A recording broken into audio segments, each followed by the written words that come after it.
One example, Matthew 1:23, of the first gospel misquoting the Hebrew Bible. And he does it in so many ways, it's mind-blowing. So there's no discussion in Isaiah 7:14 of a virgin conceiving.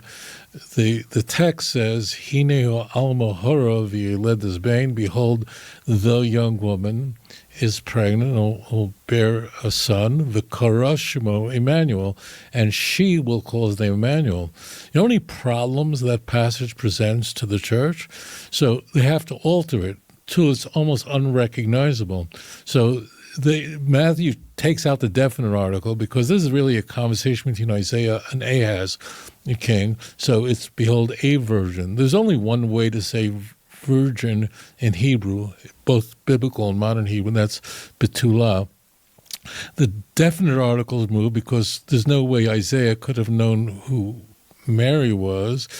Mary never called him Immanuel. In fact, she's instructed in the Annunciation to call him Jesus. So actually they changed that too. If you look carefully at Matthew 1:23, it says, and they will call his name Immanuel. They never, who's they? They lived in Brooklyn. Like, who's they? It can be anybody.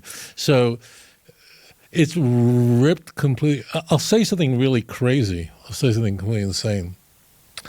If the book of Matthew had never been written, many, many more people would have converted to Christianity, and many people would remain Christians. Although Matthew sought to persuade people to convert to Christianity by using these scandalous citations, it backfired. Christianity would have been a much larger religion than it is. Probably 2/3 of the world's population would be Christian if Matthew just didn't exist. Because what Matthew did is, by changing the text, by altering these sacred documents, he made it unplausible. So even if Christianity makes you feel good, you can't believe in a lie. And these are corruptions. I mean, if you, I, James, if any of us played with a legal document in the way that Matthew did, we'd go to jail for fraud. That's what Matthew did. So Matthew altered it, ripped it out of context.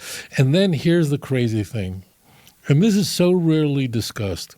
There's not a school for children in the United States, a Christian school, that teaches students, talking about kids, the Hebrew language. None of them do. You can, in a fine school, you can learn Latin. You certainly take French, Spanish, whatever. Like, why Latin?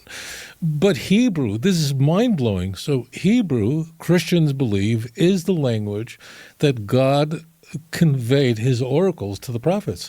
Like, why aren't they learning Hebrew? Now, if as a Christian, you could study Hebrew when you go to college, but you're 19, you're in. So why aren't Christian children learning Hebrew? Well, the reason is very simple, that if Christian kids would learn Hebrew, if they would go to the original text and go, wait, so it's too late. That's why so few Christians could speak Hebrew. They're not taught Hebrew. So Matthew is completely altered. And